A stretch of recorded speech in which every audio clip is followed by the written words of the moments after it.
Another one that I also found very interesting is new correctional officers that would go into prison would start to mimic or start to have behavioral changes that would emulate inmates. Another example of a mob mentality.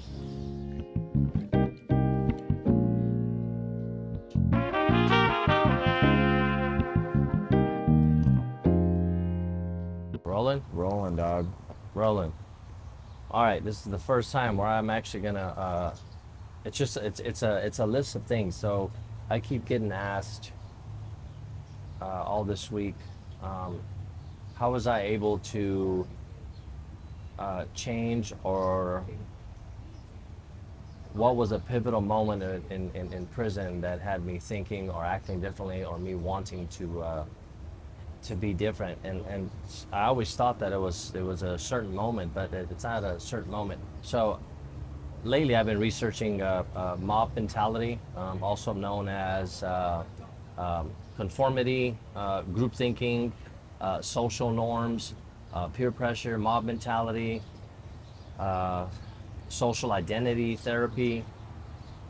That's about the extent of words that I'm going to use. So I'm going to try to explain this to you from the time that I was a kid.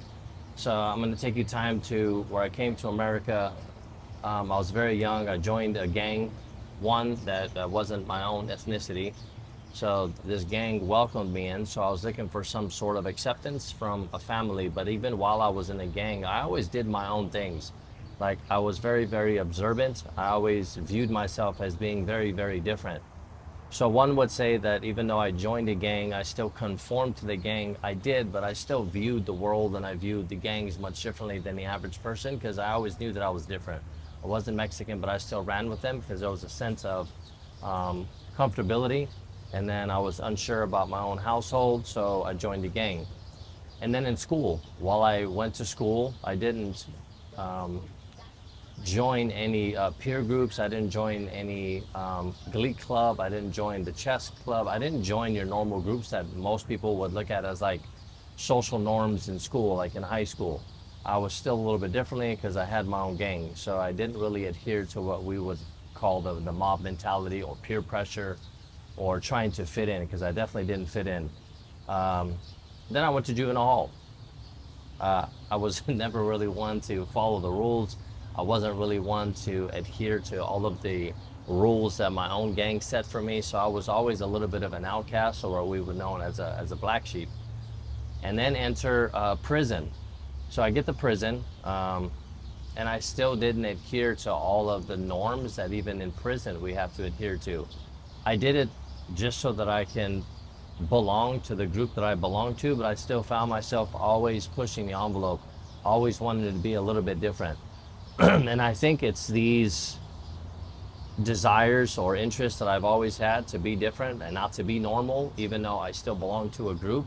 But even when I belonged to that group, I still didn't adhere to all of the social norms that even that group adhered to. So this is another example. So another example would be a college student going to college and them adhering to social norms in college, peer pressure, wanting to belong. That would be the mob mentality. A riot breaks out, right? So a riot breaks out here, 55 people come over here. The mob mentality would be me and you to join because it's just this wild energy. Bank robberies, riots, all of these behaviors that I personally view that a lot of people do, I personally experienced while I've still been out here. When I got out here, my own family wanted me to do things that I just didn't believe in, so I separated from that. While I was in prison, I didn't adhere to all of the things that I was supposed to in terms of the rules that the gangs made me follow, so I didn't adhere to that. I think it's because of me not wanting to adhere to social norms or the mob mentality is one of the biggest reasons on why I actually did what I did in terms of interviewing people, finding out the wrong that they did and doing the opposite as opposed to adhering to what everybody else was doing. I found out that if you follow the majority of the people, even looking out of my window for hours at a time or days at a time, I would sit and wonder, we're like a bunch of cattle. And if you follow the herd all the time, whether you're in college or whether you're in a certain religion, although it's comfortable and although it feels like a sense of belonging, the sense of belonging may make you feel good, but it's not always the right path. Then I started listening to people like Gary Vaynerchuk, and he does not follow any social norms at all. He looks at the social norms, he acknowledges, he takes in the information, but then he also analyzes it himself and how is this going to benefit me?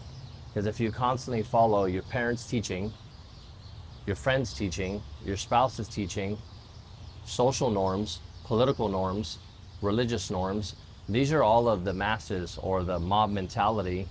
And if you continuously follow the mob mentality, where do you think it's going to get you? Just as a follower.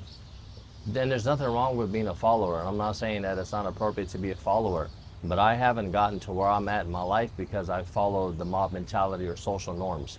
From the time I was a little kid, from the time I was in prison, even from the time that I got out.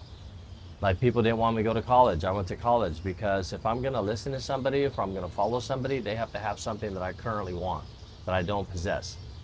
And for the most part, when we look at people, when we look at couples, or when we look at the objects that we want, it's an object and it kind of makes us feel good, but it's still a sense of mob mentality.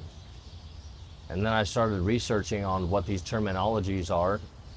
Another one that I also found very interesting is new correctional officers that would go into prison would start to mimic or start to have behavioral changes that would emulate inmates.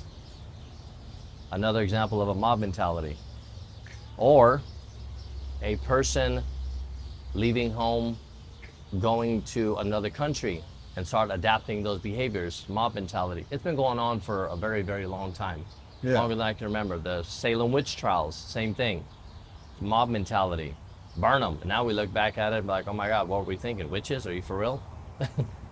These are just examples of the mob mentality. So I stress to the people out there that's either currently living in a sense of mob mentality, whether your family's telling you to do something because it's the norm, or your family's telling you to go to school, get education because that's the norm.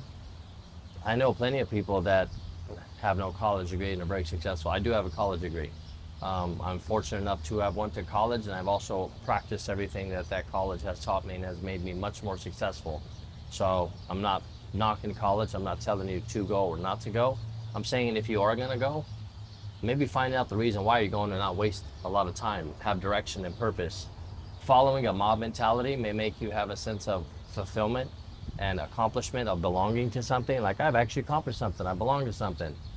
Okay, well, maybe these things that you belong to aren't that important. They may be important now at the age of 10, right? Can you think back when you were 10 years old and these things were very important to you?